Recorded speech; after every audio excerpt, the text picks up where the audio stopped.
Welcome, welcome. It's the Mina's House Podcast, episode 149. I'm Mina, say what?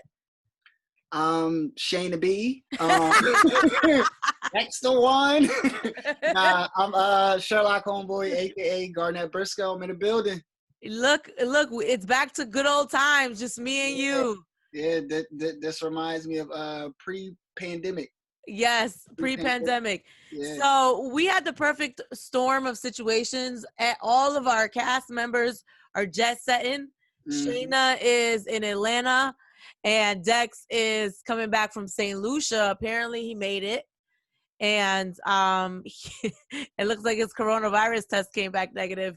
Last week, we were talking about how he was worried because they weren't giving him his results. So it's back to you and me, Sherlock Homeboi. See, look, special moment. I got my wine glass. I never bring this out, but I got my wine glass, my wine. Did you steal that glass from someone? No. It's mine. I actually Wait, no, see here, you out here shooting jokes. I see what you got going on. No, it's not. So that's kind of an inside joke between Garnett and I. So Garnett used to live with me for like 1 week, right? And I remember while he was staying with me for it was like more like 2 weeks. It was like 2 weeks, right? Yeah. While Garnett was staying with me, I have this mug that I got from when I graduated at Syracuse University. And it's like the one mug that I don't use. You know, it's like, that's my graduation mug. Like, it's just there for decoration or whatever. Garnett took the mug and I had a fit. I was like, you took my Syracuse University mug? I know. I just needed a mug to put my tea in and go to work. Out of all mugs. Like, I grabbed it like, it looks like she just don't use this. Like, let me on purpose. Yes, I didn't know it was on purpose. It was next to all of the cups that you use. I know. All right, well, I'm glad that that's your glass and not someone else's. Got this wine tasting. Look, so let's hop right into it. We have someone joining us today. Is Jamisa. She's a real estate agent. You know, we've been talking to a lot of people on the podcast recently. We've talked to Skip Marley. We spoke to Paloma Ford last week. Who else did we speak to? Sukiana. Yep, Sukiana. We talked to Molly Brazy, who's up and coming. So we've just been having a lot of guests. So I'm like, let's talk about something real. Let's talk about buying a home and the current job market. I know, you know, in the pandemic, especially when we were all locked down, I saw a lot of people trying to buy homes or because everything was cheap. So, yeah, I wanted to talk to Jamisa about that. So she'll be joining us in a bit. But let's hop right into what's in our feed. So did we see this coming? Cardi B and Offset hanging out for her birthday weekend. They're saying they're back together. Did we see this coming? Maybe. Maybe. I just feel like, man, they clearly they do love each other. They have a child. You know, it's still kind of fresh love, but it's very toxic and turbulent in a sense. But it seems like they are probably going to go back until somebody really messes up. I mean, it was her birthday. I believe they were celebrating, right? Yeah, I mean, as a man, it's going to be really hard for you not to tell your wife or ex-wife, whatever y'all going through, happy birthday. She's going to accept at least a thank you and then just move on from there. But yeah, I'm not too surprised or shocked. I mean, I just hope they can work it out at the end of the day. I hope she's not using this I'm getting a divorce as like a manipulation kind of thing at this point, because this is twice now, you know? And like, you can't keep using the divorce as a way to get him to act right. Yeah. You know, because there's only so many times you can pull that card. You know, at a certain point, that card's not going to work anymore. If every time you're going to be like, oh, I'm getting a, it's like a breakup in the relationship. Like, you keep threatening, oh, we won't break up. Oh, I'm going to leave you. I'm going to do this. At a certain point, it's not going to work anymore. Eventually, he's going to be like, okay. Right. Or when you say it, he's not going to change his behavior at all because it's part of your game. So That's Um, interesting. I didn't think about that. well, I don't think it's her trying to be manipulative on purpose, but I do think it's a little manipulative to threaten the relationship just because you're having issues, you know? And if you're going to threaten the relationship, make sure you're ready to go, girl. You Right. know, don't just say I'm gonna get a divorce and then you back together like a month or 2 months later. Like that's a serious thing. Y'all got a marriage. This ain't a relationship. Right. You know, this ain't a like, oh, we gonna break up. Like you go through with divorce, that's a serious situation. You gotta separate your name, separate all that stuff. If you have property together, we're talking about property later. But if you have property together, how do you split that up? You're gonna have to sell it and split it evenly. Like this is not an easy thing. Yeah. So I was just worried about that. You know, I because it's like the boy that cried wolf. You keep crying divorce, he's not gonna listen to it anymore. Yeah. That's a really good point. Like I said, just bringing that up as far as whether it's notable or not, whether she notices what she's doing. But he also warranted that too. I mean, just from his behavior, so I'm guessing that's the only way she feel like she can keep something that she really want if, those are the reasons why she's doing it. Yeah. I know someone in my personal life who's actually going through the same situation. I think there's steps before where I'm going to file for divorce. Go straight to the end. Right. Like there's steps before that. Like there's, okay, we're going to separate for a little bit. Like, I don't like how you're treating me. I don't like how this is going. Clearly they have issues, but clearly they love each other. That's normal. In every relationship, in every marriage, you love this person, but I got issues. The whole point is, how do we make it work? You know, you don't run to divorce every time you're like, oh, I'm tired of your stuff. It's like there's stuff in between. There's separation. There's let's go to counseling. I was just about to ask that. Is that has that been put out there by them at all as far as that's something that they did or they're going to try, or it's always just been breaking up or I mean, I don't know. You know, we don't even know if they're back together. We just know that they were having a good time and clearly they've been around each other. You know, she was drunk. It's hard not to. It's hard not to. You have a child. Right. So I don't know if they're all the way back together. I'm just saying, I think this is a reflection of a lot of relationships out there. And there's this back and forth that a lot of people go through.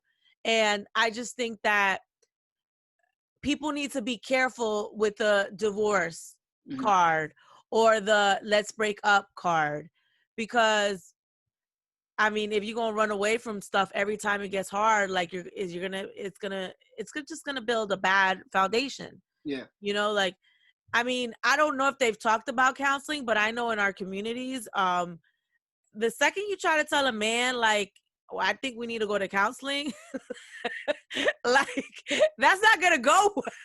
That's not gonna go very well every time, you know. Cause that counselor gonna ask all of the hard, rough questions that we don't want to answer. I don't even know if it's that or it's more so like people don't think there's anything wrong with them. Like I think we think that we need counseling when we're like crazy or like mentally ill or whatever. You know, like no, you can go to counseling for anything. You can have childhood trauma. Maybe you got a problem with your parents, problems with your sisters, your siblings. Maybe you got problems in your relationship. You know, I know a lot of people who, when they get angry, they yell. That's an issue. You know, like that's something to go to counseling for. You know, like if you a little yell. Every time you yelling, every time we got a problem. A little yell. Look, you one of those that be yelling all the time? No. You know, my voice can't even go that loud. What the hell am I going? What am I going to say? I just think like if your first thing is I'm gonna yell at you, like you need to be able to talk to people. That you yelling is just it, and it happens in our families. My mother deals with everything with yelling, and sometimes I just be like, Mom, you can't just talk. Yeah. Like why you gotta jump to everything gotta be on 10 and you gotta yell about everything. I even be having to check myself sometimes because we grow up in these environments and we have these in these families where this is how we communicate. We yell, we get angry, we throw stuff. It's like, that could be something you go to counseling for. How do I deal with my emotions and not yell and be all physical and crazy? I agree with that. You can go to counseling for that. Well, we'll see. Okay. What? A little yell is okay, just a little bit sometimes. Yeah, it's not. I'm not saying like you yell once and you go to counseling, but if like this is the only way you can deal with your issues, you yelling, you doing like that's mad dramatic. Yeah. And mad toxic. It's a lot. Yeah, one of my best friends in high school, you know, every time him and his girl used to get into arguments, she used to try to cut him. Like, girl. Wow. Right. And like she never cut him, but she would try. And I was like, you need to go to counseling, girl. Why every time you fight with someone, you trying to cut somebody? Now, what was her ethnicity? I'm not even gonna play that. I'm not even gonna that's very important now, Mina. That's important. I'm not going to even play to that stereotype. I'm going to leave you guessing, okay? I think I know. All right, moving on. Your boy Tory got charged. Mm-hmm. Yep, I seen. He was charged with assault with a semi-automatic firearm and also for carrying an unregistered loaded firearm in a vehicle. It's so crazy how the narrative changed now that he's been charged. Yeah. It makes everything real to people. Mm-hmm. Because there has to be evidence for you to even charge someone.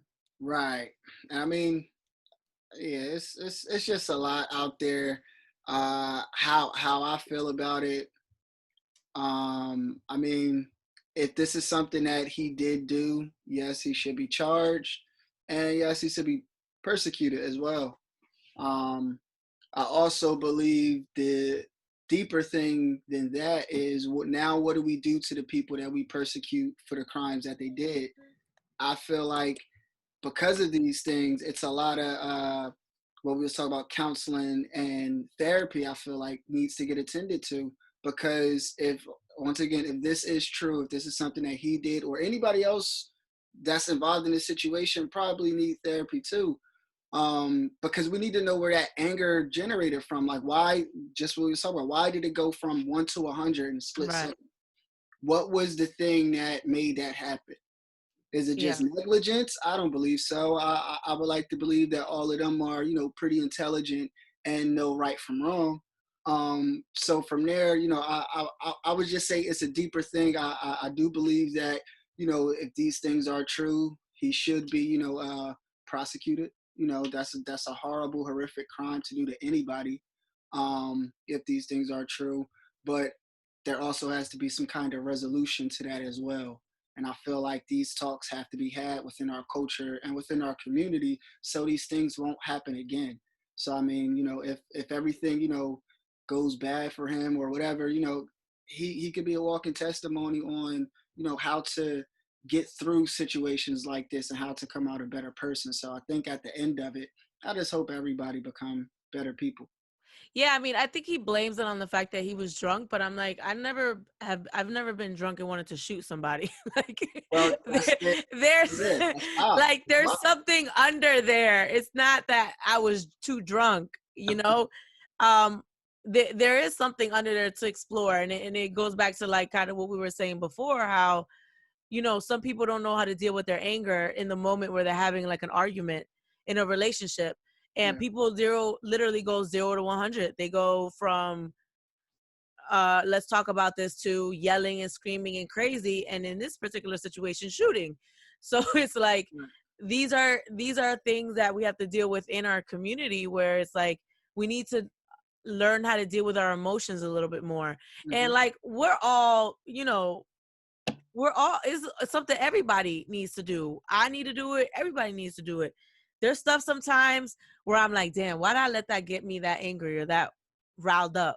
Right. Like, that shouldn't have triggered me the way that it did. So it's like, I feel like you're right. He does need to explore why he did this.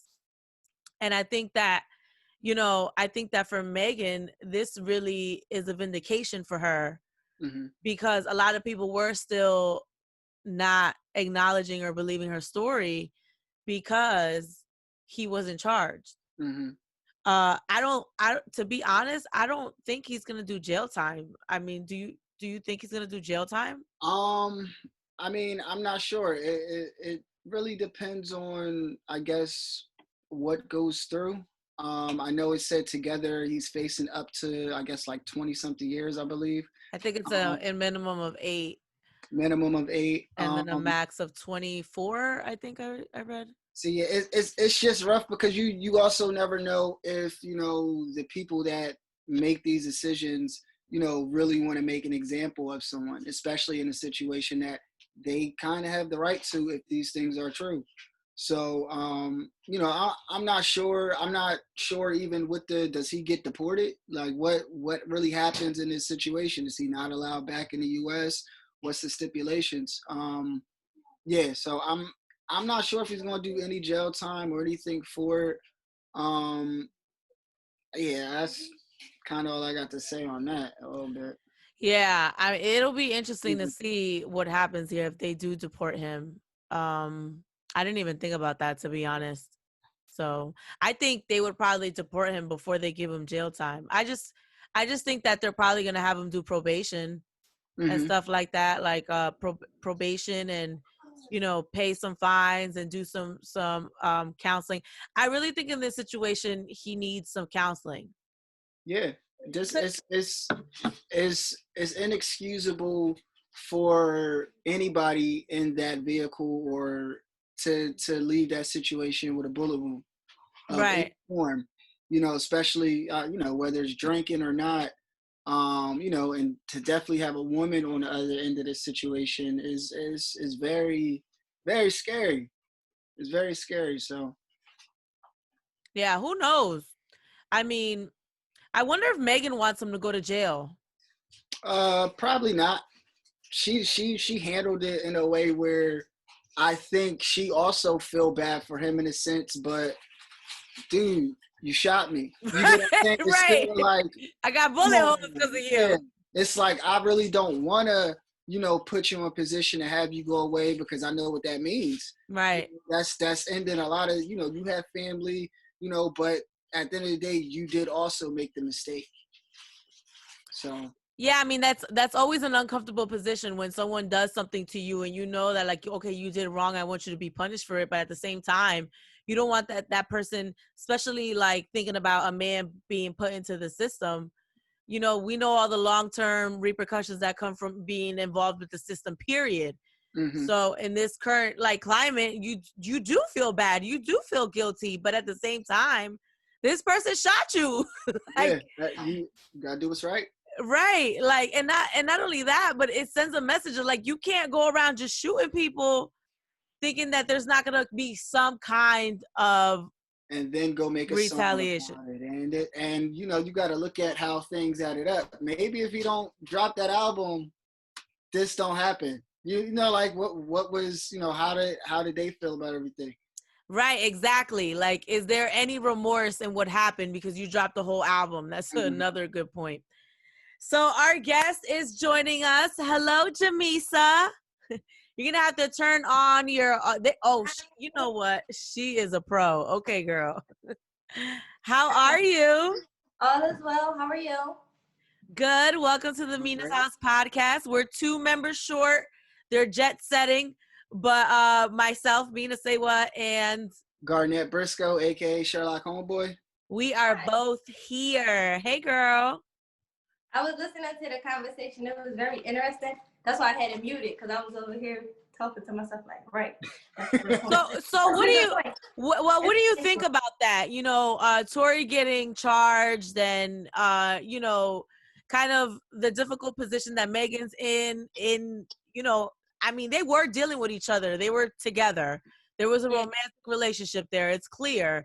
And it's like there's like a kind of like a you feel bad, I'm sure, for trying to put someone out there on Front Street, but at the end of the day, this person wronged you.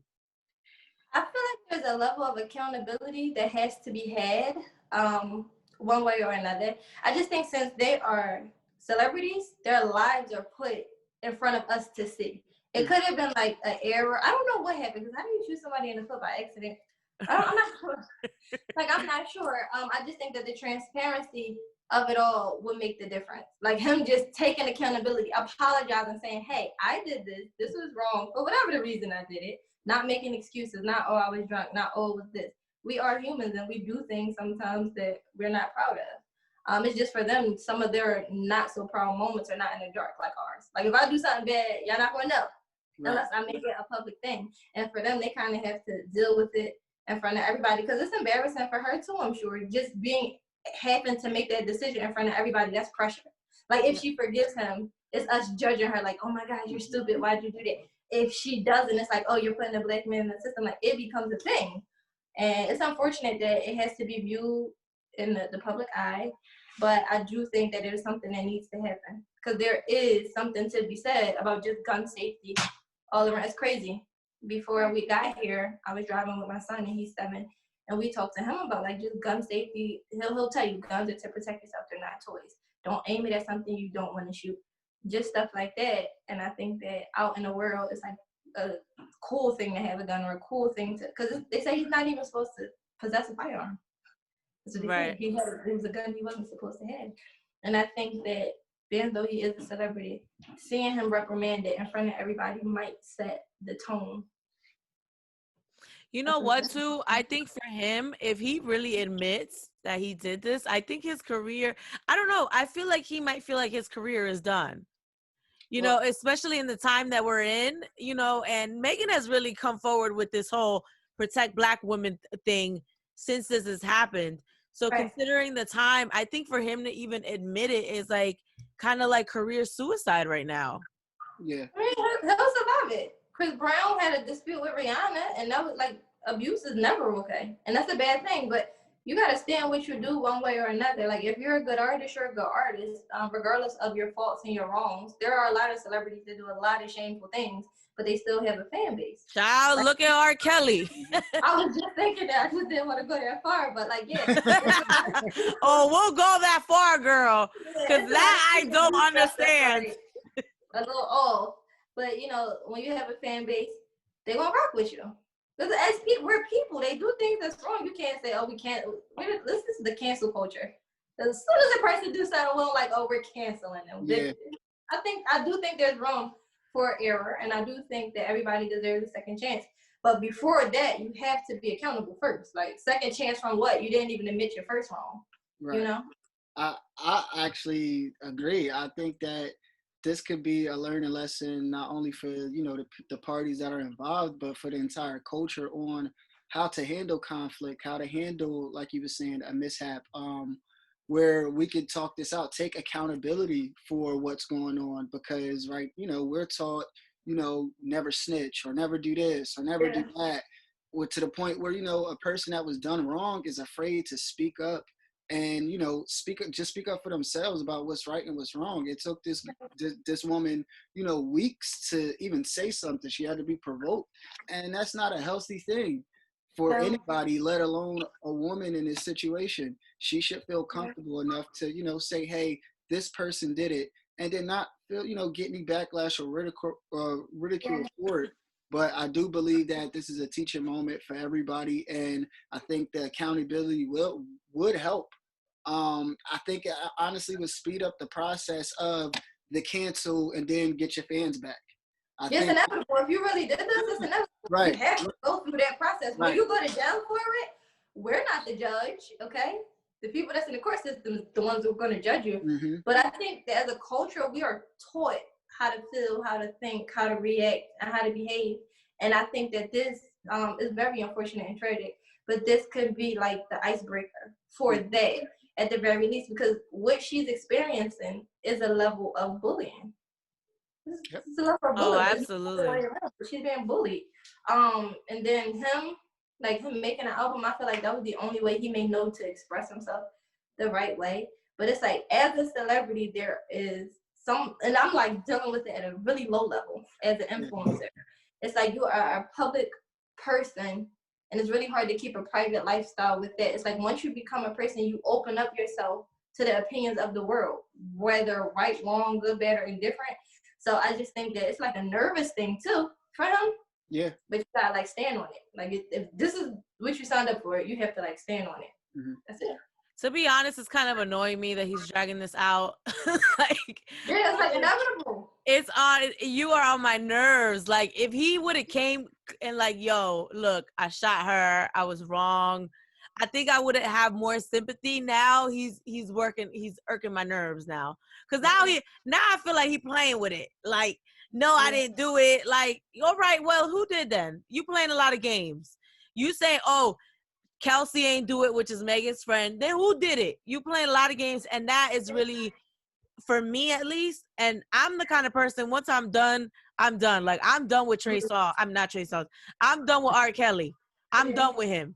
You know, Trey got one or two more incidents, and then I'm done with Trey. You know what I'm saying? Like, so for me, I'm like, you're starting to get into that box of I'm done with you, just because as a man, I just have no respect for someone who can't take accountability for a wrong that they did. Yep. It's crazy. So, but like, I don't know. I felt so many different ways about it, and it's just crazy. That just boils down to the celebrity thing, because we all have opinions about something that we know nothing about. Like, we don't know if she got shot. Is it proof? Did we see her? Like, did he really go down? Oh, you guys saw it? I didn't see it. That was the sad part. She had to show us bullet holes for people to be like, oh, you really got shot, because people were like, well, how is she twerking in the Megan video? Didn't she just get shot? How is she working? Like, y'all saw it? I didn't see it. I saw it. There was stitches and everything. That's horrible that she even had to go through those links to prove any. That's crazy. That's what I'm saying. This is all crazy. Right. All right. So, Jamisa, you kind of touched on it a little bit. You're an influencer. You're into investments. You do real estate. You know, like, we just want to thank you for taking the time to come on the podcast and talk to our listeners about this stuff. You know, a lot of times we're talking about messy stuff, right. You know. So, you know, every once in a while we sprinkle in a little, like, here's a level up gem. You know, we had like a credit guy on a couple of pods ago, a couple of months, maybe last year, to talk about credit. So, you know, can you talk about what you do real quick? I'm a real estate investor. I purchase properties. I used to flip them. Now I'm a buy and hold, because I'm also a mommy. So I have little people. Congratulations. The comfort level, thank you, of having passive income. So I'm currently 27 and I have 23 properties, and I bought them all in cash. So I have one mortgage. I gotta stop saying it. I bought all of them except one in cash. So what I do is I teach people like just the importance of investing, and I kind of break the myths of just what that looks like. Like, you need a lot of money, or you need credit, or houses cost $1 million. Like, I just debunk all of those things because it's not true. And I teach people how to create generational wealth for themselves. Like, this is where you start. This is how you get it done. So you're 27 years old and you have how many houses? 23. So they're all under your name? Some of them are under my LLC, because you have to have properties in your name, but yeah, they're all mine. They're mine. What? How do you even? That's like a house a year. How do you do that? And that's made up time. It's a couple houses a year, sometimes a couple houses at a term. I started at 19 years old, and my first property, I purchased it from my grandma. It was really cheap. It was like $300. It was like, you know, one of those things. I didn't know what I was doing. She asked me to do it. Hey, look over this property for me. Sure, grandma, no problem.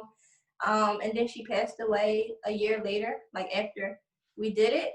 And I was like, uh-oh, I own a real house. Because once you own a house that somebody else lives in and cares for, it doesn't really mean anything because you're not responsible for it. Right. When you passed away, it became a thing where I was actually responsible for it. So like taxes, deferred maintenance, leaks, squeaks, all of that stuff. And I'm like, just turning 20 at that point. I'm like, I don't know what I signed up for. Right. It was kind of scary for me. So I ventured off in the beginning, just learning about houses with that house, like trying to fix it up, learning numbers, meeting contractors, like all of that scary stuff. I kind of did. The worst. It was horrible. The worst. And my way out was to sell it. So that's what I did. I ended up selling the property for $152,000, and it was great because I was 20, so I felt rich, right? And then I realized that I could have sold the property for $300,000. So then I felt dumb. Like, hey, where's the price? That's like $250,000 less. You know, what did I do wrong? Right. And I became really intrigued just with the idea that, because the house was not in really good shape. So I was like, okay, a house that looked like this is worth that much? Why? How? Right? And then I also had something to prove. But you know, we got the stereotype. You're young, you're black, you got money, she's going to Miami. Or she's going to go buy a bag. That's where Dex is right now in Miami. Listen, that's like a thing. And I just always was a rebellious person. So I was like, no, that's not going to be my thing. So I reinvested everything that I made in buying houses. And I did it like the craziest way. Finding people on Instagram, like, hey, you sell houses? I'm going to buy one. Literally, I was on YouTube. No, I was a crash test dummy for real estate. It was crazy. Like, I was literally buying houses anywhere that I could buy them. I was overpaying, underpaying, buying houses that I didn't even see. I was going to auctions. I started just to kind of learn a lot. And then my journey of that, spending this 152, being my crash test dummy, I realized that, wow, it wasn't that hard in the beginning. And damn, I didn't even have to sell her house. I could have kept that and refied. There was equity. Like, you start to learn terminology, and you start to pick up on trends and things from different areas. So one day, I ended up at an auction, and I got a what was it? I think the property was like $1,700. Now, at this point, Oh, lost you. Oh. Okay. I was like, no. Yeah, my phone run. But yeah, I had a little over 100,000, so I come in there like Kanye. I'm like, yeah, it's on. I'm ready. Like, I'm ready. And the house was $1,700. And I was like, huh?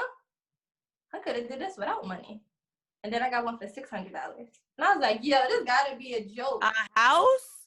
A house. The cheapest house I've ever purchased was $500. Where? At an auction? It was at an auction, yeah. Why would someone sell a house for $500?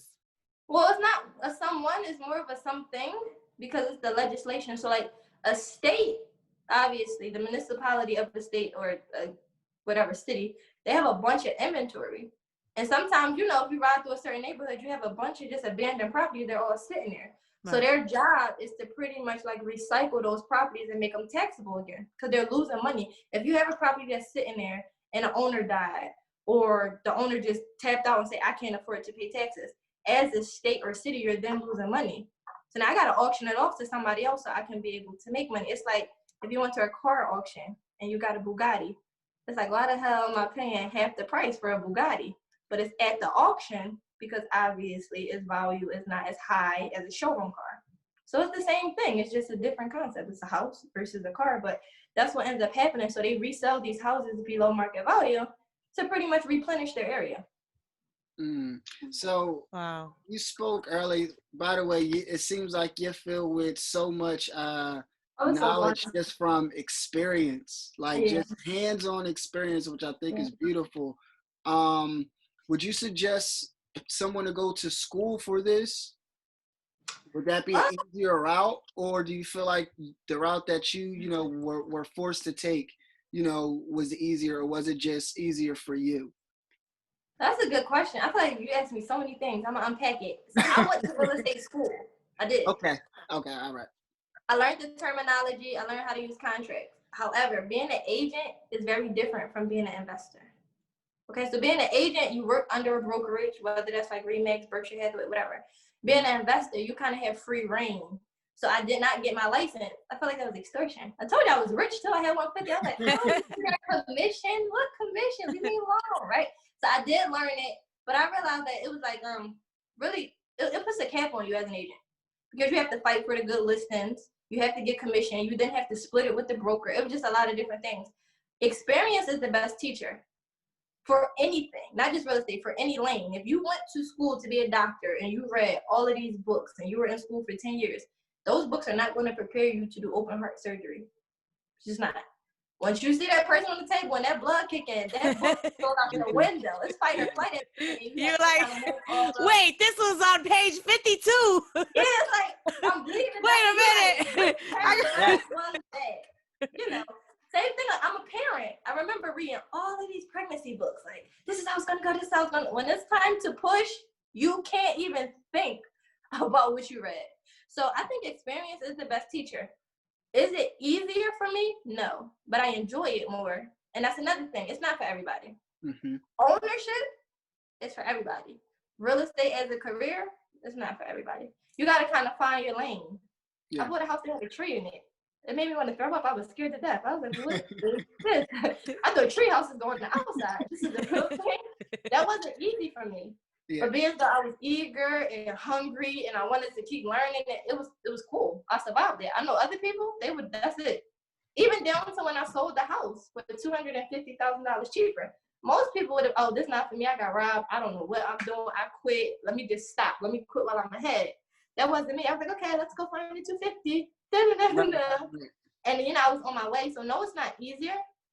It's going to have challenges. Real estate is challenging, but it's really simple and it's necessary because it's everything that everybody lives somewhere, whether you own it or you rent it. You're born in a hospital, you die, you get buried. When you step out your door, somebody owns that. When you're driving, it's like nothing that you can do that doesn't involve real estate. Down to what you eat. The food is grown on somebody's farm, so they own that. So it's like you gotta have something. Ownership is really, really important, especially in the times we live in now. However, it brings me up when I go on Instagram and YouTube and I see the people, flip this house, flip it. You want to get started with no money? This is for you. You want to quit your job? No, it's not for everybody. Everybody got their lane. Definitely own something for your own legacy and your own well-being. But you don't got to come out here and buy a million houses if you don't want to. That was something that I wanted to do. That was something that I took an interest in. So I'm promoting home ownership all day. Right. So that's why I wanted to have you on here, because I bought my first house when I was 27. And it's funny, you're 27 and you have 23. I bought my first one at 27, but I remember being scared to buy a house only because I didn't know much about it. The terminology really was intimidating to me. And my mother's one of 8. My uncle was the only homeowner in the family. He had his house. My aunt had a house, but in a different country. So everything's different and cheaper in different countries. So my mother herself did not own a house. She always talked about how people on my father's side owned the house. But in general, I didn't grow up in the environment where we're paying mortgage and my mother's responsible for fixing stuff in the house. I didn't grow up in that environment, so buying a house was really intimidating to me. But I remember when I finally started making 6 figures, it was important for me to buy a home. That was the first thing. So instead of buying the Gucci and the Louis bags and the Chanel and all the stuff that people buy when they start making 6 figures, I stacked up all my money. And I bought my first house when I was 27. Then I bought my second house at 29. So now that I've bought 2 homes, I definitely feel like it's not that hard to do. But I remember initially that hesitation, Yeah. So it was new. What would you recommend for people to have together when they're thinking about even getting a house? So it's so cool that you said it. The terminology and all the things you went through, it was different than that of the investor route because you went with the 30-year mortgage. They're going to kill me for saying this. I hate it. I hate the idea of it. That's why I only have one mortgage. I hate the idea of housewarmings and all of that stuff because you don't technically own your house. I mean, it's yours on paper. It's the bank's right until you pay that mortgage off. Right. You get a house for $200,000, so your mortgage is $200,000. They don't tell you that if you keep on for the 30 years, you pay double. So you'll pay $400,000 for that $200,000. On paper, it says you bought a house for $200,000. The interest rate that's attached to that mortgage makes you pay for the house 2 or 3 times over. You get halfway through, they're like, "Oh, you got equity, refinance." So then you pull it out, you owe more, and you lengthen the life of the loan. It's just ridiculous. So I would tell a person, buy it in cash. Probably sound crazy because they're like, "What? I can't afford to buy a house." But you can. There's so many different ways to do it. So if you want to go the mortgage route, you want to have about a 600 credit score. You want to have tax returns. You'll need that. You'll need at least 3 years worth of tax returns. And you'll need to be able to provide income. So they'll want to see bank statements if you don't have a job. They'll want to see pay stubs if you do have a job. Something that just means that you can afford to pay back that loan. I did it the opposite way. Literally, I had about 15 houses and I was somebody's landlord. Definition of stay down until you come up. I was like, okay, I'm gonna pay this lady this money real quick. I don't like it, but this is what's gonna happen. Because I knew the benefits of owning your house, like really owning your house. If you want to do something like that, don't go after the American dream. Most people are like in this for the instant gratification. Get a house that might need some work. Because I'm gonna be honest, I'll ask you, as a matter of fact, as a homeowner, for both of your houses, did you absolutely love them, or did you go in and change things? You always change stuff. Because nothing is exactly how you want it, unless you make it that way.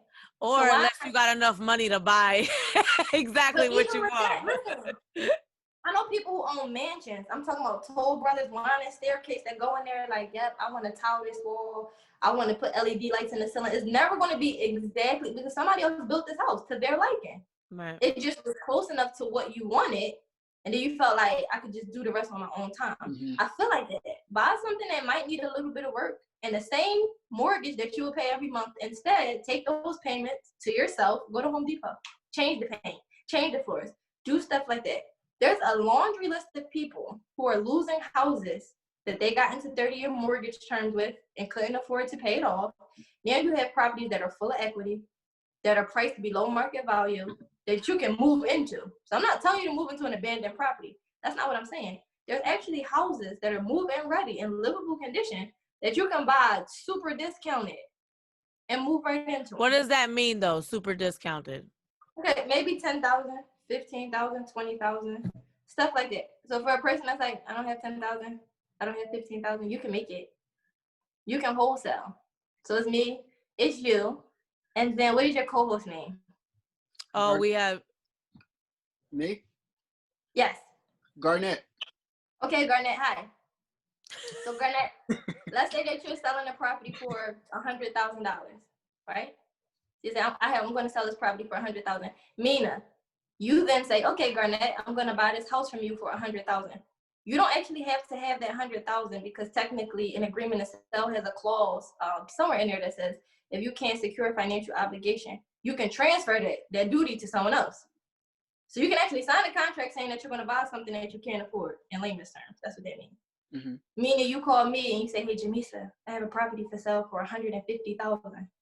I got the 150, so I'm like, bet. As long as the house is obviously worth the numbers we're using, I come to the table with that 150. Garnett wanted 100, but meaning you sold it to me for 150, meaning we got an extra 50,000. So what happens to that? You can put it in the house. No, it's yours. You can do what you want with it. Girl, you doing a lot of next level stuff. I'm talking about first house. You don't know what's going on. So that was something that didn't require you to do anything except have a conversation with Garnett and then me. I'm talking to the people who is like, I don't have any money. Because if you don't have any money, I'm not gonna lie and say no money, no credit. That's like fake. The only way to do that is with wholesaling.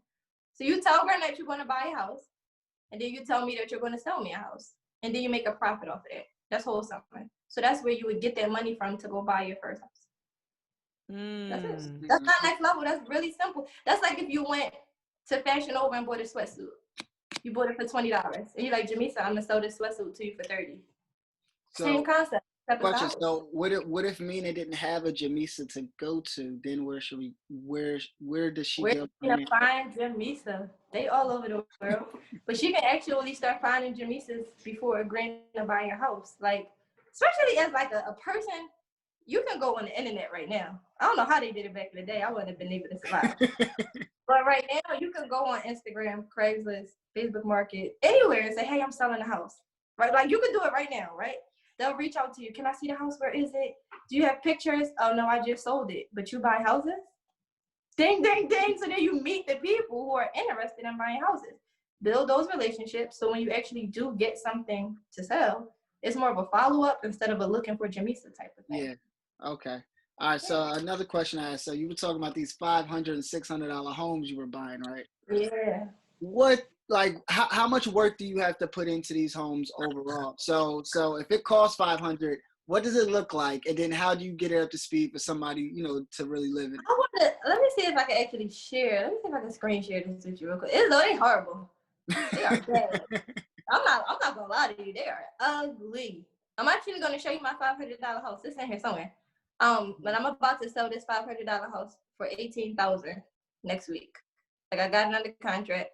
I'm gonna sell it to this guy for $18,000, and I didn't touch it. There it is. Can you see that? Yep, I see it. It's there. But it's still a house. I know it's horrible. You gotta see the inside. Let me see if I can show you the inside. So you're like the middleman, right? No, at this point, I actually bought it. So I'm not the middleman. If I was doing what I explained to you in the first thing, that would be the middleman because it didn't require me to pay for anything. This specific situation, I actually bought it to sell it. But you could actually sell a house without owning it. You just got the rights to it, pretty much. Yeah. And you said you sold that house without touching it. No, just how you see it is how I got it, and that's how I'm going to sell it. Now they'll fix it up. Okay. But I don't have to fix it up. Because remember, I still got it for less than it was worth. So back to the Bugatti scenario that I said. It might have ripped up seats. The windows might be broken. The doorknob might not work. The steering wheel may need an alignment or something. A car lover sees a Bugatti. They're like, so you selling it for half of what it's worth, and all I got to do is fix it up? And once I'm done, it's going to be worth $1 million? Shit, well, sign me up. It's the same idea. Except it's a house, not a Bugatti. It's really the same thought process behind it. Like, one person sees, oh my God. Another person sees equity. Once it's fixed up, it will be worth, and that person has the money or the resources to put into it like they can. But for a person that's just starting out, you don't have to.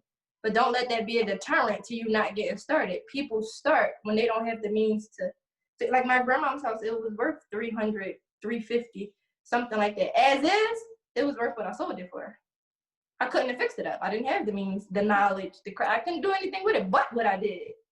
I didn't find that out till later. In the beginning, I felt like it was an L. I was like, damn, I got robbed. But as I started to learn, I was like, oh no. So this is why it would have been worth more, but I would have had to put that work into it. Right. But what I did was sell it as is. So a lot of what you're talking about is kind of like doing what you do, making a business out of selling houses. For people who do just want their first mortgage, and they don't want to flip a whole bunch of houses and they're not there yet. Like what do they need in your opinion? Like what should they have ready to go? 580, 3 years tax returns, and proof that you can pay your mortgage. And then you go to a broker or a lender and you say, hey, I want to buy a house. That's a traditional bank though, like Bank of America, Wells Fargo, Citibank, Chase. I'm thinking of all the banks that's like this at the top of my head, PNC, TD. They issue mortgages. Or you can go to like private. Oh no. There she is. My phone was ringing, sorry. You can go to like private mortgage lenders, like literally type in mortgage lenders near me, wherever they are in the world.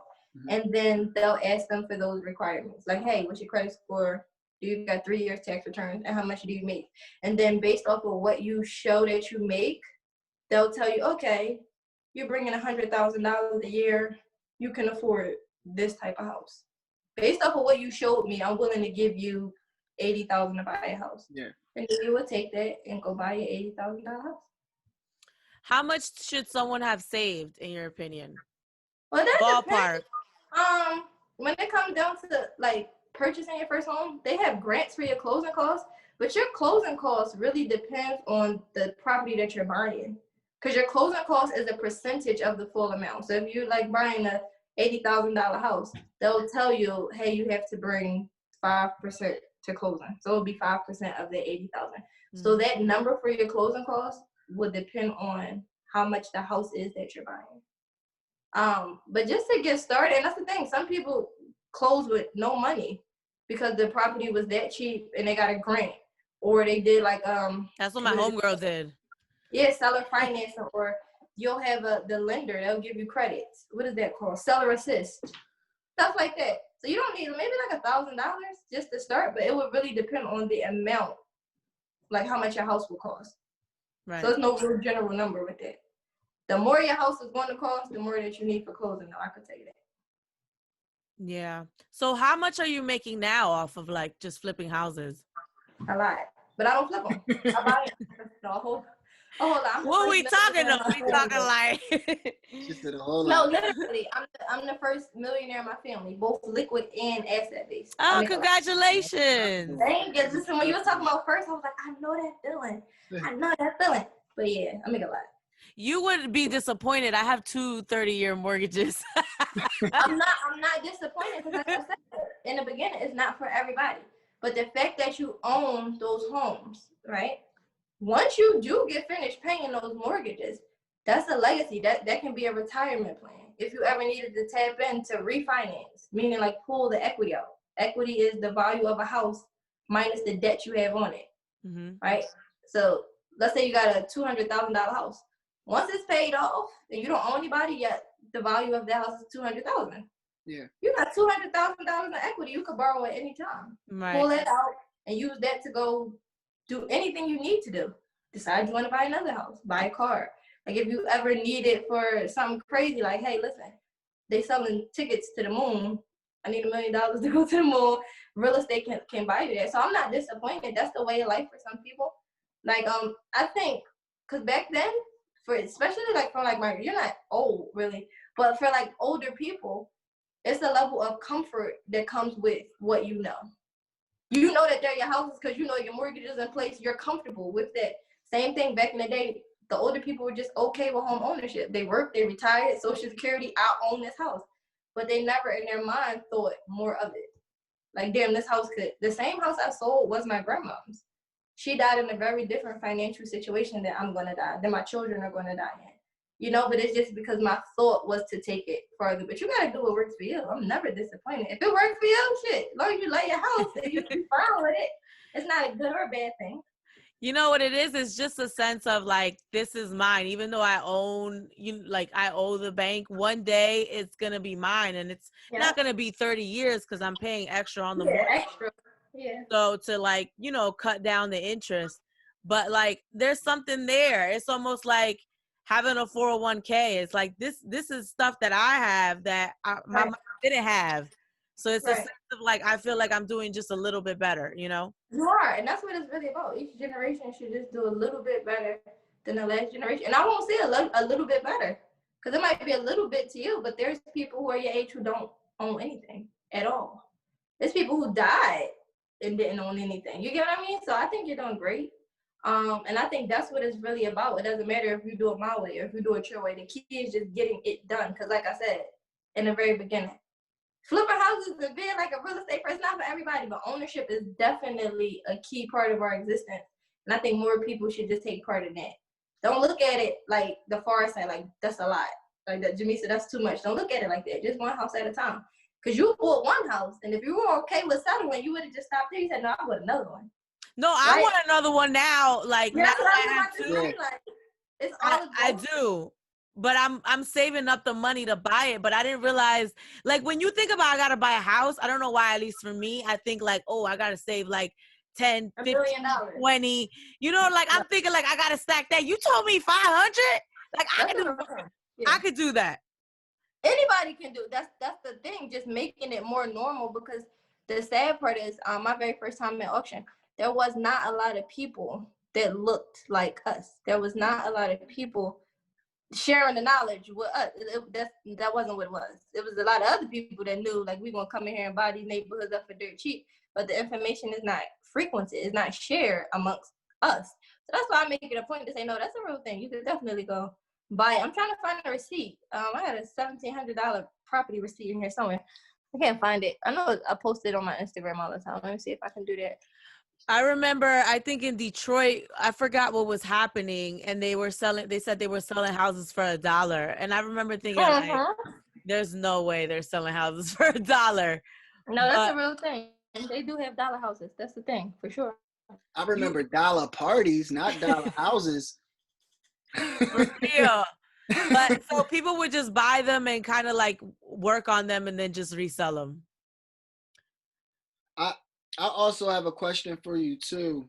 You said that you are, you've made over $1 million. You're a millionaire, first millionaire. I think that's great. Hey. What's the worst purchase you had, now that you've come into this wealth? What's the worst purchase you'll say? if she can hear me. I think she was trying to show us something. She's there. We can't hear you, Jamisa. Oh, she's gone. She making $1 million. No, I'm gonna this need is her. actually I'm gonna need her Wi-Fi to work. I'm gonna be like, Jamisa, what's going on with your Wi-Fi, bro? You making $1 million here. no, this is actually like very informative. I mean, I wanted to have this conversation just because I want more people to buy homes. And even if you're doing what she's doing, or maybe if you're just doing what I'm doing, where you're getting a 30-year mortgage, but either way, you know, I think a key that she shared was you just got to do it. You know, like you just got to do it. I was scared, you know, I thought I needed a whole bunch of money, and you know, I prolonged it so much. I could have probably bought a house sooner, you know. Maybe at 25 or whatever, or at 26, but I thought I needed all this money, you know, and I was scared that it wasn't going to be enough. So I will say your credit does have to be there. So at least have that, you know. But I mean, now I have, like, my mortgages are how much I used to pay for rent. Yeah, that's crazy. A lot of people pay more in rent than they will pay in a mortgage. That's a real thing. No, so I used to rent down the block from here for $1,450, so almost $1,500, right? Right. My mortgage, I'm literally down the block. My mortgage for this house is $1,068, and then I have to pay the condo fee, which is like $260. But that's still less than what I was paying up the block, you know, renting. And it's yours. So even if it was more, at least the long-term gain of it all is that you will own it. When you're renting something, you're literally pouring money into it's like pouring water into a cup with a hole in it. It'll never be yours. Right. You'll never have anything to show for it. Even if you stay there for 10 years, 20 years, 30 years, it'll never be yours. And all I had to do was save a couple $1,000 to just put the down payment, because I did want to put like a good down payment on it. I didn't want to do 3%. I wanted to do a little bit more. Yeah. But I mean, that was, now I literally, you know, I live down the block from where I used to live, and I own it and I pay less. But Jamisa, you making $1 million. What's going on with your Wi-Fi, girl? Yeah, now I was using my phone. I'm about to turn my computer on. I never even had my Wi-Fi on. And I didn't know that I had my Wi-Fi on until 10 o'clock. I was like, girl. Yo, it's so crazy. We have 2 different Wi-Fi systems because my house is like 7,000 square feet. So we got to use Wi-Fi for one side of the house. This is like a thing. And I looked down and I was like, bro, your Wi-Fi is not on. Well, I'm glad you got decent Wi-Fi, girl, because I was worried. I was like, I'm gonna need you to get the Wi-Fi before you get another house. Yeah, I got some Wi-Fi. I just didn't even know that it wasn't on. She said, I got 2 Wi-Fis. Get it together. No, we really need 2 Wi-Fis. Like that's a real thing. I was like, ugh. Before we got disconnected, I was trying to ask you a question. You know, so you just say that, you know, you made over $1 million, you know, first millionaire, you know, in your family. With that, it had to come some bad purchases. So I wanted to know, like, what was your worst purchase during, you know, these times? I think the treehouse was my very, like, today. But the one that I just showed you guys. It's like in general, like not even just like, you know, you purchasing homes, just in life. Maybe you know, bought a car, or, you know, went shopping, or just, you know, while you've been in, you know, investing in the real estate and making all this money, have you made any bad purchases? I'm really responsible with money. I've always been. Before my whole real estate thing, I was a cashier, and I bought my first car being a cashier because I was always good with saving. First, I'm the eldest of 10 siblings. So, you know, with that comes a level of responsibility. So mentally, I've always been like good with money. Let me see, do I regret anything? Like shopping, I always regret it. I feel like that's one of those vices where, I mean, looking good makes you feel good, but when you think about the fact that you're spending $4,000 on a bag, it's like, that shit is stupid. I do it though, and I think to date, that's like some of my not too proud purchases. Bad purchases though, I don't really make bad purchases. Like houses, I always like feel like those are the ones that are bad because it's like, damn, I underestimate how much it's going to cost to fix it, or this is like, ugh. So I always have bad things with that. But in terms of spending money, I'm very frugal still. I don't really spend a lot of frivolous money on stuff. I'm very mindful. Like I just bought a car. Mm-hmm. Now I had cars in the past. I have 4 in total, but I just bought my dream car. It was on my vision board for 3 years. Not because I couldn't afford it, but because I didn't want a car note. So I have a Tesla Model X, and I was able to buy it in cash this year. The other 2 years I could have did it, but I would have been broke. Like it would have been one of those things where, because I'm trying to fix up the properties. Now it's a situation where I felt comfortable enough, and I did it that way, opposed to having a car note. I have friends that have Teslas. Their notes are like $700 a month. I think that's crazy. Yeah. No matter how much I like a car, it's a good car. But I'm like, I don't want to do that. When it comes to like bad purchases, I don't really have anything outside of houses that I feel is like it's bad because I do have limits. Yeah. Like I ain't buying my own Birkin. That's out. Like I ain't doing it. Like I know better. Like I don't care how tempting it is. I ain't doing it. She said, "I'll buy my own Birkin." No, I'm not buying my own Birkin. I can't do it. What is it? You have a man? What's he do? Construction. So I do. I have a husband. Wait. So he does your house? He does construction in your house? Yeah, he fixes them up. Wow. I just got my contractor's license. I think I don't like fixing houses for me because I'm bossy. He's like, you pull your own permits and you do it this way. But yeah, that's what he does. He also has, where we live is like a lot of grass, a shit ton of it actually. So he has a landscaping company as well. Mm-hmm. And then he's starting a truck business, but I don't think he's going to drive a truck. Don't tell him I told you that. I feel like he's going to buy trucks and have people driving them. He don't even like driving. He's like, what? But yeah. So how do you find contractors, reliable contractors? Because even from my house, it's easy to be like, yeah, buy a house, fix it up. But the hardest thing is to get work that people that are going to do good work, B, people that know what materials to buy. Because sometimes they buy cheap materials and then it's almost like you're paying for it. And then C, to get people to get the job done on the timeline that you have. First of all, to get them to show up. Right. Okay, they got to be reliable. That is like one of the golden rules of real estate. And it's one of the hardest things to do. Like I'm married to a contractor and it's still hard to find good contractors because we have multiple properties like that we fix at once. You got to just, first of all, fact check all the time. So when you're looking for a contractor, get their information such as they're like insurance. Have them show you work that they've done in the past. Like, don't be afraid to ask questions. Don't pay too much up front. So that's bad purchases now that I'm thinking about it. I've done that a lot, like paying a person and they do the work wrong. And then I got to call the bank like, yo, can you help me get my money back? Pay with credit cards because you can always do a clawback. Like if the work is not up to your standards, you tell the bank, hey, listen, they got your money. Go get it back. They didn't do what they were supposed to do. So now you're going to fight that dispute, but you're not going to fight with me.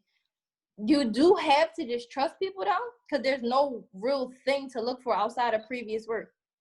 But somebody could have a really good, like that could have been an easy house to fix, right? For them. That doesn't mean that they're going to do that same thing to you. So it's really trial and error.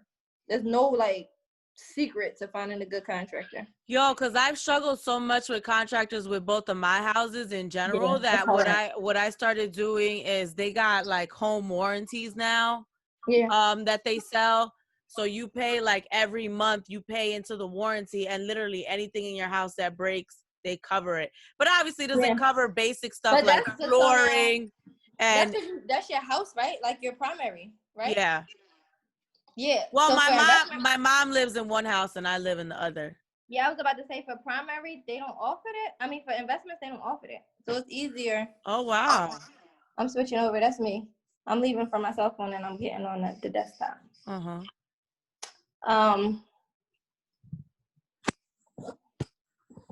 Damn, girl. Listen, you're the first person to ever do that on this podcast. This is amazing. You was on here twice. I wanted to show you guys something. But so for investment properties, it's a little bit different. So you can't get like home warranties because it's not your home. Oh. So for investments, it's a little bit different. So we don't have those same perks that you would do when it is the primary residence. Yeah.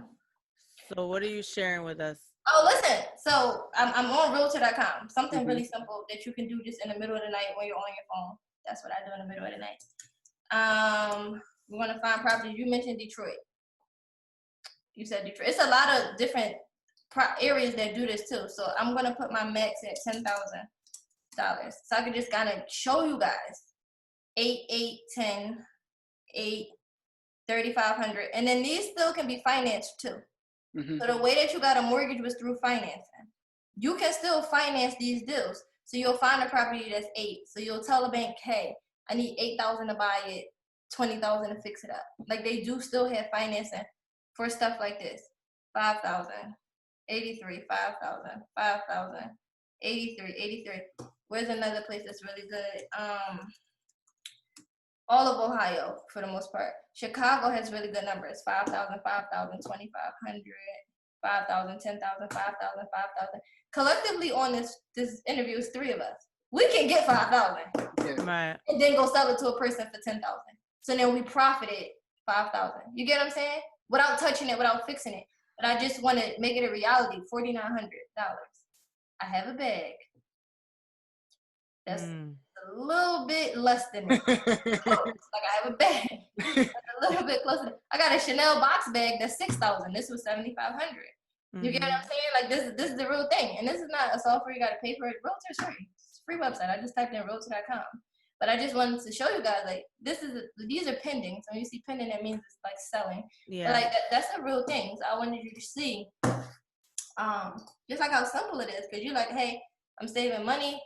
And what you have saved could very well be enough to start your next project, right? Because it's not a lot. Like I know, like I came on here like, oh, and that's a lot to digest for a person that's like, what the hell is she talking about? I don't know real estate from Adam, but it's so simple to do. It's really simple to do. Like I'm not saying that because I do it every day of my life. I'm saying it because it takes the same amount of energy to spend money on one thing as it does another. Yeah. My bad. I just did something real slow. I didn't notice we was looking at your screen, so I'm trying to click off the button. I'm like, why is it showing? I'm like, oh shit, that is her screen. All right. Yes. I unshared it, so you would have. Yeah, because I was sitting there like, all right, so we done the screen share. How do I undo it? Okay, yeah. You helped me with that. You had me covered. Yeah, it's all right. I was wondering. I'm like, is she gonna go to another website or what do we? Oh. So, I mean, you've definitely enlightened me and made me feel like this is something that I can do. I mean, it's something that I've been thinking about doing just because in general, I found ever since I've bought my homes, I find the joy in when someone's saying, I want to buy a house.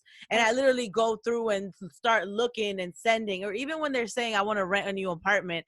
I don't know. I found like I like to go through and look and see what the amenities are, what the house looks like. Does it need to be, fixed up or anything like that? Yeah. So I enjoy doing that. And like right now, I've just been sending it to people like, oh, look at this house or check this out. But it's definitely been something that I've wanted to do, just kind of like getting a house. I don't know if I want to fix it up yet. I'm not there yet. But more so buying a good house and then selling it for more money. How much time do you have to wait before you sell it? Do you have to let it sit there and appreciate a little bit? No, you can sell it right away because the key is, in order for something to be a good deal, is to buy it for less than it's worth. So the appreciation is instant. Like you get your return on investment upon buying that property. So no, you don't have to. Yeah, but why don't those same people go to like the auctions or wherever it is that you're getting your homes? Did you know that there was an auction where you could buy $500 houses? No. That's why people don't go. But the people who know though, but not everybody knows. Can you? Not everybody has, like one of the questions that you asked me. You said, what did you say? Where do people find a Jamisa? Mm-hmm. Most people don't know how to sell anything. They like, I don't know you get what I mean? The contracts, the terminology. Sometimes that's overwhelming for a person that you got to think like there's different types of people in the world, but we're all still people. So you can group us in the same type of thought process. You have the people that's like, by any means necessary, I'm gonna figure it out. You have the people who's like, this shit is too much, I'm not gonna do it. You have the people that's like, I don't know, I might do it. Let me see you do it first. There's all different types of people. We are buying the houses from the people that's like, this too much. Like, you figure it out. And then I'm the person that's like, by any means necessary, I'll figure it out. And then I'm teaching the people that's like, I don't know, you do it first. There's like different types of people. I'm that person. Yeah, and I don't know. Let me see. Oh, I'm gonna watch you do it first. Once you did it, because you did it, and you said you were the first person that you knew did it, so you went through that process yourself. Once you did it, the next go around wasn't as hard. No. Listen, my first house, it took me months. Yeah. It took me months to like find the right house and, you know, negotiate it down and then get all the steps together. It took me months. The second house, I literally like, I was stacking the bread. I didn't know for what. I was just stacking bread, right? And then I got annoyed. I was renting up the block. I got annoyed that they raised my rent. And I was like, you just raised my rent last month. I literally made a split-second decision. Like, you was like, I'm not doing this no more. I'm not doing this. I'm buying the house. I literally went down I knew I wanted to live in this exact area. I literally just looked I used to live up the block, I said, right? Literally right up the block. And I just looked in this area. Within a month, I was in the new house. Within a month. So what do you think your third time was going to be like? I don't know. The third time you did it. And that's what I'm saying. The process don't really change. So you mastered. This is how you do it. Yeah, but I have never sold a house. So. Well, I'm gonna be honest with you. It's much easier. As long as you as long as you have a good house. And then if you're working with a realtor, they pretty much do the work in marketing. Because selling a house is just about marketing. To be quite honest, the house sells itself. But you have to get people to see the house. That's what that boils down to. But it is not as difficult as buying a house. It's like, I got something for sale there. So they're the people going to bring you the money. They are the ones with the interest in your property. You just got to make sure that you take the right pictures of it. Like, make sure that the lighting is good. Just promoting the house in itself. You got to be a salesperson too. Like, hey, if you have a family, this house is good because of this and that. Or if you're a single person, this house is good because of this and that. Like, you have to talk about the amenities and the stuff near it. 2 minutes away from shopping, right next to a bus stop. We got kids. This is where the schools are. You have to appeal to the people, but a realtor does that. And they'll probably more than likely list your home for you if you're selling it. Yeah. So what are some of the things people need to look out for when they're like, I know that you don't read your own contract, right? You always get an attorney does your contracts, but what are some things that people need to look out for when you're buying a house in the paperwork? You have to make sure that there's like the biggest thing is make sure you have a contingency clause or an inspection clause. Because what that means is if that house doesn't pass inspection, you pretty much have a way out. Because there's certain contracts or certain deals where if you agree to buy a house and then you don't want to do it anymore, they can sue you like, no, you said you were going to buy this house. Same with selling. If you say, I'm going to sell this house and they told you 15,000, you agreed, and then I come up like, but I'll give you 30, and you're like, shit, I'm gonna go with her. It's 30. No, you agreed to sell that house to that person for 15. They can sue you like, she said 15. Now she's not selling me the house anymore. So you want to make sure that you always have something that protects your interests, not just in the property but in yourself. So if you have a construction or contractor's clause or an inspection clause, that will mean that if this property fails inspection, you are not obligated to buy it, literally. So you can always say, this ain't past inspection. I ain't buying it, right? Mm-hmm. You just want to make sure you got a way out. Like if you're doing a mortgage, the standard agreement of sale will have this, but make sure that it says that if you can't get your finances, because what will happen is you can be pre-approved and then the loan won't close. Like for some odd reason, something happened, you showed less or you didn't have a closing cost. You don't want to be stuck what happened to buy that property. So you got to make sure that you have a way out in your contracts. Outside of that, it's simple. The less words, the better. I learned in real estate school, a contract can be done on a napkin. As long as it has a signature, a date, and what y'all agreed upon, it can be done on a napkin. You could bring that to court. Like, we signed this contract, and that would be a thing. So just make sure that your contracts are clear. There's a bunch of words you don't understand before you start signing, and we all guilty. I always tell people I accept the terms and conditions. I don't never know what them damn terms and conditions are. But just make sure that if there is something that you don't understand as your first time doing it, go over it and read it. Like my contracts, I got the lawyers to do them, but they replicate themselves. So they're like templates for me at this point. But just make sure that you have an understanding of what you're coming into agreement with. Question. So, you are young. You're still, fresh in your business, so to speak, even though you are like a young OG. Um, where do you think that you can take this? Like, where do you see this right now? You said you're 27. You have more than 20 properties. Like, what's the goal at the end of this? Transitional housing for women. I feel Aww. like that's a big thing. So I just recently got my first multi-unit. I have a 7-unit building. I want to make home ownership more popular. So seeing more rent-to-owns and stuff like that. Mm-hmm. The vast majority of my clients are women. I have some men that come along because they're like, damn. Because, they come with the money. But the women, no, I'm not taking nothing away from you. But women come with that get-it-done attitude. Like, they come with that, I need this, I'm going to make this work. I always say it like, behind most successful men is the CEO somewhere, and she's a woman. It's the mom, it's the sister, it's the best friend, it's the wife, the girlfriend, the fiance. So I want to see that become a thing. It's a lot of women that stuck because they get into the hamster wheel of doing what I got to do. And it's so much more to life than surviving. I was a cashier.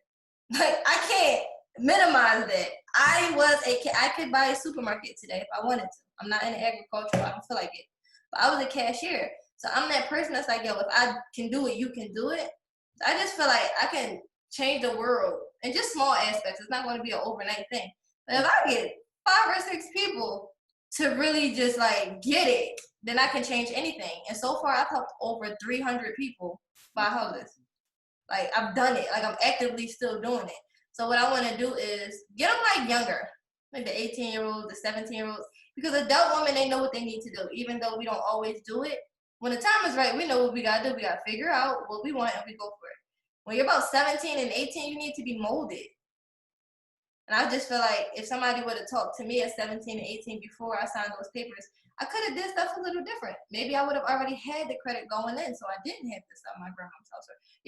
Maybe I wouldn't have had to miss that 250. I made that back, but damn it, maybe I could have did it a little different.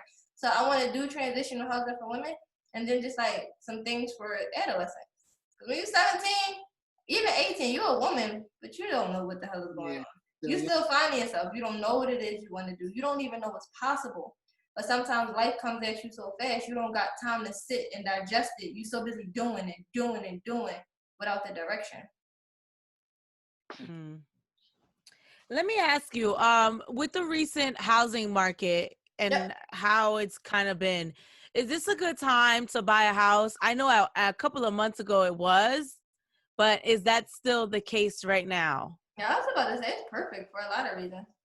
It's for a homeowner, like a first-time home buyer, and for an investor, I think it's good because it's a high demand right now. And then it's a high inventory. People are actively losing houses or in danger of losing houses because the pandemic came and they didn't pay their mortgage. Like at first it was like, we got your back, it's COVID, don't pay, defer your payments. Now that everything is kind of normalizing and getting itself back together, it's like, okay, now you owe me double.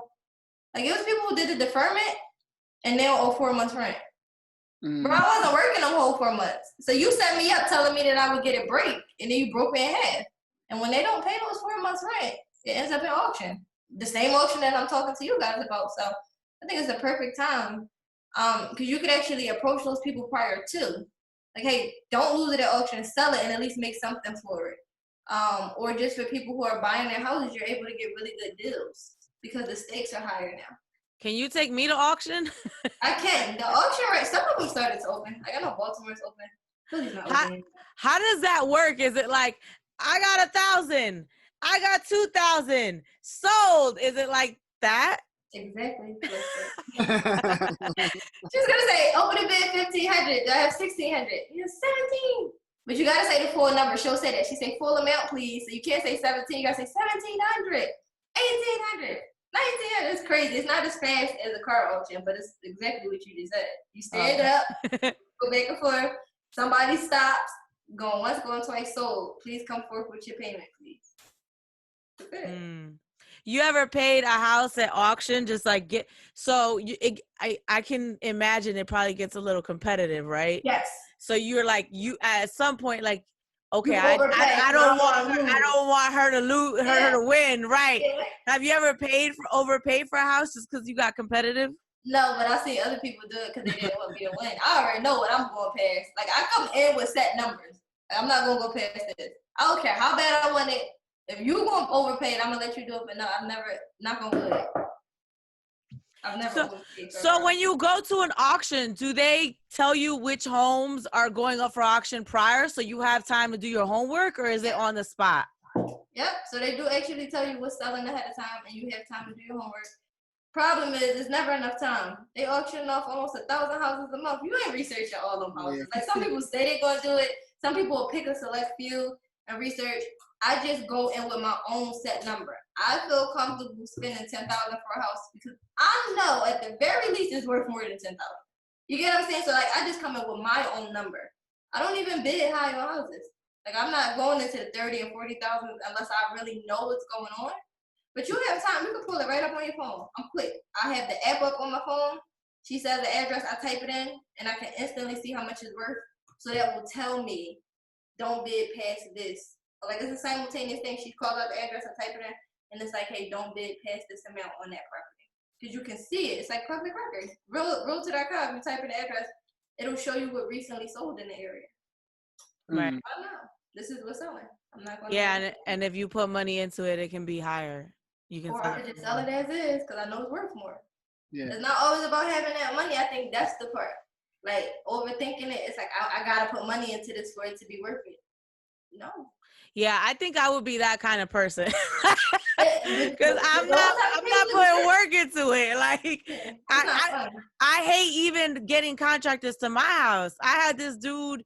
This is when I realized I'm never gonna hire another contractor ever again. I had this guy and he's scheduled and I moved my schedule. You know, my schedule's crazy. I moved my schedule around just so he could come and fix this in my house. Dude never show up. I text him, I call him, I'm feeling like a crazy girlfriend. Never got back to me ever. Like didn't say sorry, I apologize. I left them voicemails. Like I was like, I moved my schedule for you. I was pissed. I was like, nah. Yo, imagine if you would have paid him a deposit. And he ain't come. That's real. That happens. That happens. Wow. Yeah, it's crazy. So what happens? Do you give people another chance or do you pull your deposit? Not for stuff like that. How you do one thing is usually how you do everything. If you play with me after I gave you my money, nah, you don't value me. And I value people. I'm real heavy on the respect. Like, I'll overvalue people. So if you play with me with something like that, it's like that just shows who you are. You're trying to get over. Because you got to, like, for women in real estate, especially younger women too, you got to take a stand. People going to try you, no matter what you do. But they're going to test it just to see how far they can take it with you. So if you go all forgiving, like, it's okay, it becomes a thing.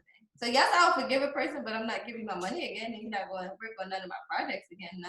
Right. It's no bad blood ever. So how do you get your money back?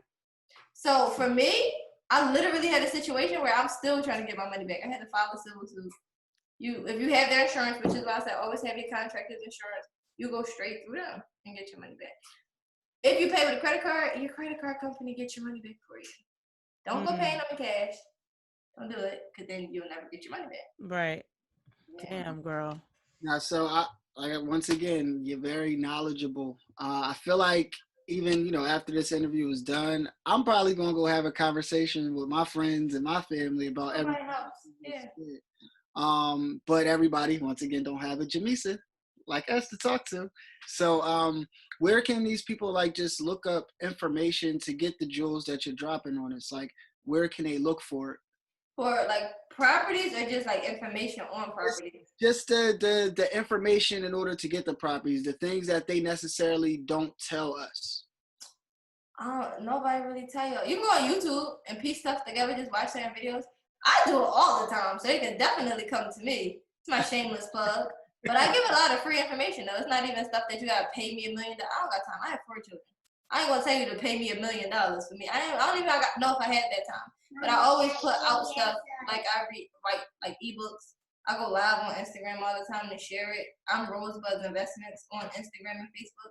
If you go on YouTube, type in what you want to do with real estate. Watch 3 or 4 videos, not from the same person. Everybody got their own different pitch and their own angle. But the truth will be repetitive. You'll keep hearing it. And then you can act on whatever that truth is. Somebody going to tell you how to flip houses their way. Somebody going to tell you how to flip houses their way. But you're going to hear certain things over and over. So, okay, this is how you flip houses. This is how you flip houses. But y'all both did this. So this is the common denominator. and you take that bit of information and work on it. All right. Well, this is informative. Thank you, Jamisa. You're welcome. It was a pleasure. Hopefully, find $100 home. They still got dollar houses in certain places in the world. I have become very gifted in finding cheap properties. Like, that's my thing now. Because they call me like the auction queen. Like, people don't want to buy regular houses with me no more. They're like, Jamisa, where the 50-cent houses? I'm like, no. That's a blessing, girl. I wish I could love buy it. a 50-cent house. There's no real thing. It's dollar houses. There ain't no 50-cent house, but that's what they're looking for when it comes to 50-cent houses. Jamisa, where the houses that was 10 cents? Who told you that? Like, what? You make magic, that's why. Girl, I read about dollar houses. I know that's real. I read that in the news. Yeah, that's a real thing. I think it was during the recession. They were that I think it was like 08, 09. I remember I was dead broke back then, and I'm like, damn. I got $1. It's crazy. The house that was my grandma, she got that as a dollar house back in her day. Somewhere back there. They had really houses. Because you have certain towns that's in the middle of nowhere, nobody's there. They want to bring livelihood to their community. They want to make it a thing. Because your community suffers when there's a bunch of shell properties. No utilities are being used, no markets, nobody's making money. The whole idea of all of this is to stimulate the economy. That's all the government ever wants to do. Because if you think about taxes, what are they? What's taxes? Like, you taxing me for my house because it's on this block. Should I move it? Like, I didn't ask for it to be here, you know? But it's all about stimulation of the economy. So that's what kind of makes the world go around. Keep circulating that dollar. All right, Jamisa. Well, you told us how to find you on Instagram. It's Rosebud Investments, you said, right?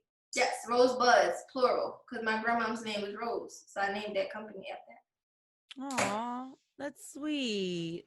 And you got 4 kids. Damn, girl, how you flipping houses and you got 4 kids? They do it with me. I have a 2-year-old, a 4-year-old, a 6-year-old, and a newborn. Well, she's 5 months, so she's not a newborn, but she's really small still. They do it together. Like, we're a family who, when we go see houses, they come to. We do everything together, like, literally. So we just incorporate it to kind of make it normal. Like, I was talking to my friends about that early, like, culturally speaking, when Black people recreate, or what is that called, procreate, it's like, damn, you having more kids? Like, it's always a weird thing, you know? Like, when you have a certain ethnicity, when you have a big family, it's like shunned upon. But when you think about it, it's like you have a CFO, a COO, a CEO. Like, you're supposed to grow and thrive. And a lot of people don't look at it like that. You see, like, young Black people having kids. It's like, look at that girl with all those kids. And it's so funny. I am the poster child for stereotypes. You see me in Walmart with all my kids, and I always dress normal, very regular, very humble. They look at me, and I know they judge me like, she probably single. Whole time I got a husband. Sometimes I'll wear my ring. My ring is annoying and big. I don't do it. Right? And I'll walk out and get into a crazy ass car. And I'm like, you don't even know who it is. And I love doing that, like the shock value afterwards, that wow factor, like, there. Because I know what they thinking before they say it. Yeah. So you just got to normalize community and grow. The Rothschilds do it. The Trumps do it. The Kardashians. You have these big families. And it's like, look at them. We love to see other people's big families. But we don't have it. And I was like, yeah, so you build your legacy. You start with yourself. Like, they know. We talked about it. My 7-year-old, we talked about it a lot. He said, Mommy, we didn't get on a private jet yet, because I'm going on my first private jet Saturday. He said, Mom, I didn't get on a private jet yet. I said, you didn't say you didn't get on a private jet. You said yet. Why'd you use those words? I wanted to know. He said, because we're going to get on it. I just didn't do it yet. 7-year-olds don't think about getting on a damn private jet. Right. But 7-year-olds don't think about passport stamps. He's had a passport since he's been 1. We go on trips. We visit different countries. You got to make your everyday life a part of their lives, because how you raise them up is how they'll grow to be. So I just take them. Shit. Ain't no balance. I ain't about the lines. Like, I do this Monday through Friday from 3 to 5. I'm homeschooled. I'm just figuring it out. His little desk is over there. I'll be over here sometimes. My husband take turns. Like, we do 2 at a time. I take the 2 S's. He take the 2 M's, and we switch. Literally. That's as close as we get to a routine. I got one right here spinning in the chair. She's supposed to be asleep. Like, it's, you know. Divide and conquer. That's it. That's it. Well, you take 2 little ones. Well, you better go get her to bed, okay? Yeah. Thank you so much, Jamisa, for all the information. We appreciate you, okay? It was a pleasure speaking to the both of you guys. Thank you for having me. You too, boo. Instagram as well. Yes, I'll make sure that I follow you back. I'm very interactive, so come on there and talk to me when I'm on live. Me too. Mine is a little. He's gonna be your best friend. Watch. Awesome. I'm here for it. Sliding in your DMs and all of that. Nah, I ain't doing that. Business is business, though. I ain't say it was gonna be inappropriate. You just told us that she had a husband. I ain't doing You nothing. can still slide in her DMs and talk about real people estate. slide in there. Ain't no shade when you at the game. Like, people come in there all the time. It's business, like she said. If you want to know something, because some of these things are really easy to answer. Because I be doing this, so I can wake up like, oh, just that, and then point you in the right direction. So don't hesitate if you have questions about it. Girl, I told you I've been thinking I get a couple of the extra $1,000 saved up, and I'm a go in there and I'm gonna try to figure it out, and I'll be like, Jamisa, I'm stuck. What do I do? That's all you gotta do. And I'm saying, hey, look, you buy a house. And we'll talk about like the area in the market. Some markets stay away from because they super high. Like New York, that's the scariest place in the world. There. No, it's one of the scariest places. I'm like, yo, so you want how much for a brownstone? Damn it. Like, that's crazy. Yeah, nah, I'm not talking about that. Anywhere else. I'm talking about like California, a little expensive. There's certain places, but there's ways to do everything. So you do it everywhere, not just like in Philly and Jersey. Yeah. Everywhere except Las Vegas. Why not Las Vegas? They have a lot of rules. So like when you go on a strip specifically, those hotels are owned by the hotel owners. However, the land that they're built on is owned by somebody like me. You could buy a lot, and then Mina could say, "Hey, I want to build the MGM on your lot." Cool, you own that MGM, I'm on that lot. So because of that, they have a lot of different rules and like laws when it comes to investing in certain places because they know the benefits of it. You can't build this, you can't do that. This has to be zoned a certain way. You can't put this house here. It's like, yo, I don't feel like that. It's a lot. It's a whole lot. And plus, it's like, I don't want my tenant to live in Las Vegas either. You about to go spend all your money at the casino and you ain't gonna pay me. We're gonna foreclose. Like, I'm cool. That's red flag over there. No. No. All right. Thank you, Jamisa. No problem. Bye. Appreciate it. She was good. Nah, she was a ball of energy. And you could tell she's just full of knowledge. Like I feel like she could have went on for an hour straight of a presentation on how to buy a house and make money off of it. So I feel like that was a really good combo. I actually enjoyed that. Did she inspire you to get a house? Yeah, she did. She inspired me to get multiple homes. I hope she inspired everybody listening to as well to be 27 and to own, over 23 houses. To own over 20 properties. And like she said, she's young. She has 4 kids. And she also has 9 other siblings. And she's still, she said she's the first millionaire in her family, both, liquid and with assets. So that's actually pretty incredible. Yeah, it really is. I mean, she's definitely inspired me because it's something I've been thinking about, just kind of buying and selling homes. I'm not too into the flipping part. I mean, I guess that is flipping, but I'm not too into the let me fix this house up. Let me say that. I'm not into that. I don't like dealing with contractors. It's just a pain in the ass. So I think I really was inspired to just really just buy something and really just resell it for more money. That's what she's inspired in me. But I hate dealing with contracts. But she's lucky because she got a husband, that can help her get all that done. So it makes it just a little bit easier, I also think, I wish I could have said this to her as well. I think she's just very good at putting it in layman's terms. Because I've heard a lot of people speak about things similar. I wasn't able to quite get it the first time around. I felt like when she spoke, it was pretty cut and dry. It wasn't, I'm over talking or I want to use big words to sound like I'm smarter than I am or whatever the case may be. I feel like, hey, this is the blueprint. This is what I do. And I'm going to just give you the information right here. So I felt like that was very knowledgeable for myself. Yeah. Everything is about examples. I think when she talked about the car or she talked about the bag or, those different things. I mean, I think for me, it's common sense to think about this, but when she even compared the price of the house to a bag that she has, it just really put things into perspective, like, wow, you can really like the $2,000 that I spent on the YSL bag that I bought, I literally could have It put could have that changed. into the house. Yeah, it could have made you some money. I Yeah. thought that was interesting as well. Just to say she doesn't make any bad purchases like that, but the fact that she used, I guess, shopping as like a guilty thing at times because she knows a bag can cost a lot, and for her to look at it and see a house is crazy because a lot of people when they look at them Louboutins or those Dior sneakers or whatever, that 500, 600, $1,000 could have possibly changed your future. So I thought that's what I really got from it as well is, we can um, invest in, in different things and stuff like that as far as going out. But that could turn into, a house and a future, for myself and anybody else if I have the knowledge to, put it forward. So Well, you can tell that she's a money person because she thinks of everything in terms of what can I get for this. So it's funny when I read certain like articles about the money that people spend on bags, or even like I remember Chloe and Halle had like something with or I think it was Hermes or some bag.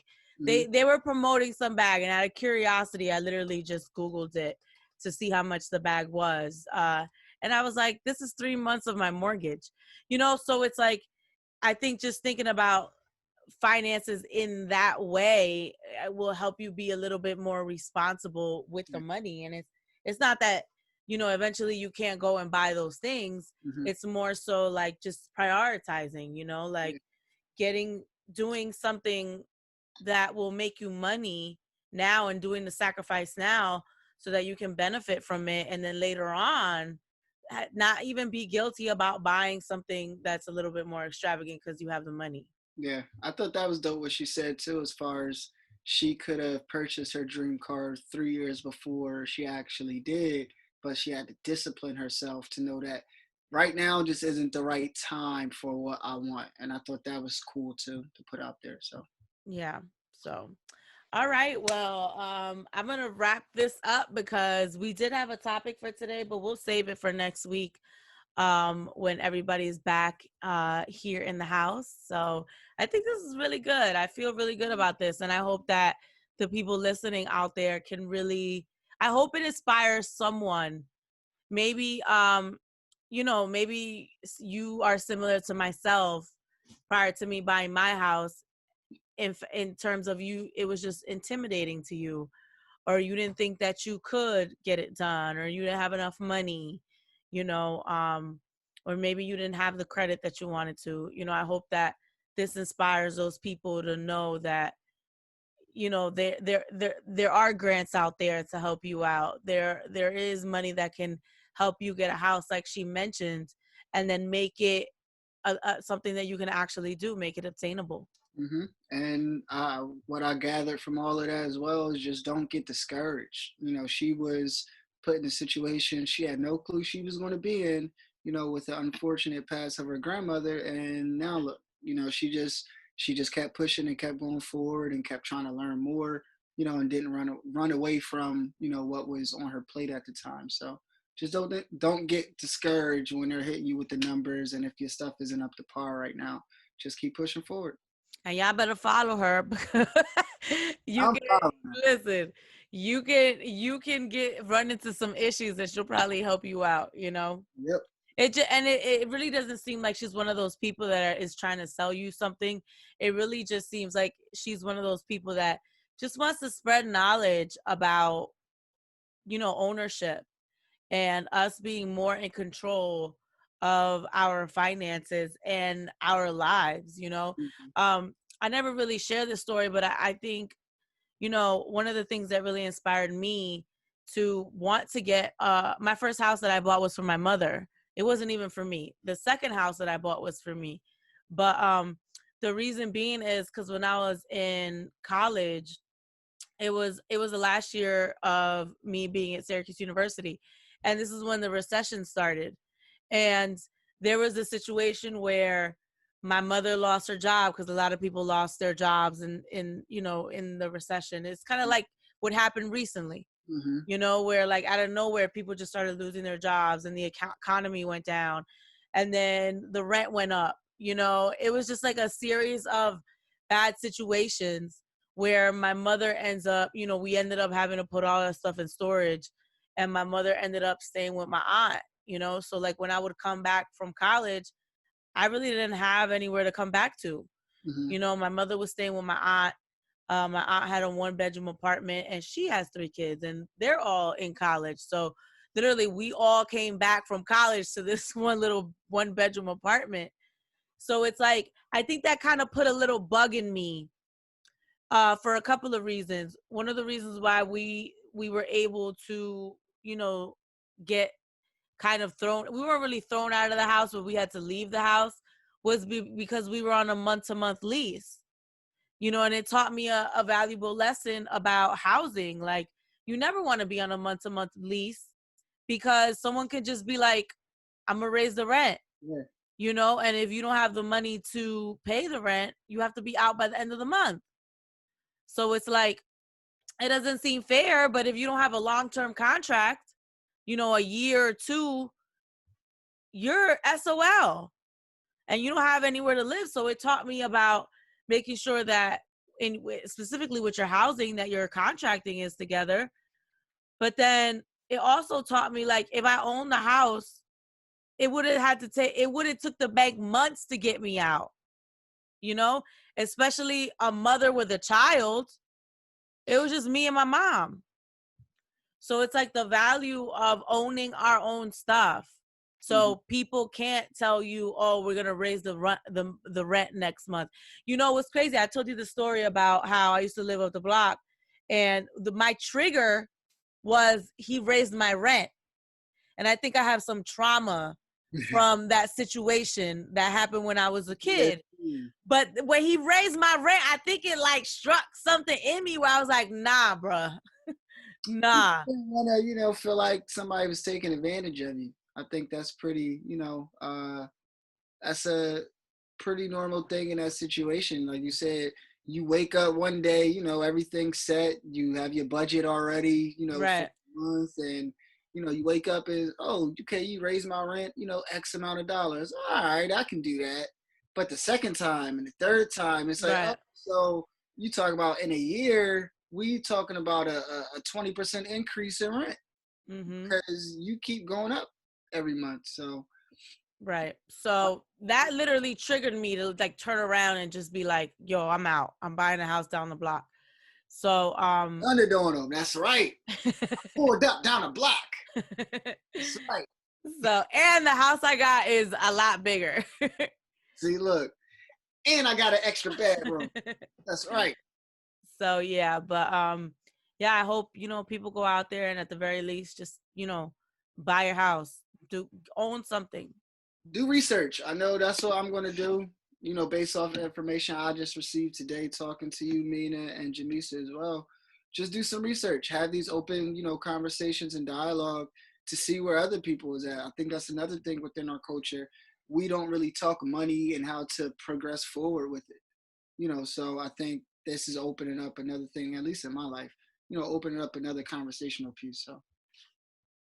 All right. Well, thank you guys for listening. If you're on any of the audio platforms, thank you for watching. If you're on YouTube, please follow us on social media at Mina's House Pod, on YouTube as well, Mina's House Pod. And thank you to Jamisa for joining us today. And we will all be back in the house next week. Thank you for watching. It's Mina Say What? Sherlock Homeboi, a.k.a. Garnett Briscoe. Episode 149 of the Mina's House Podcast. Peace.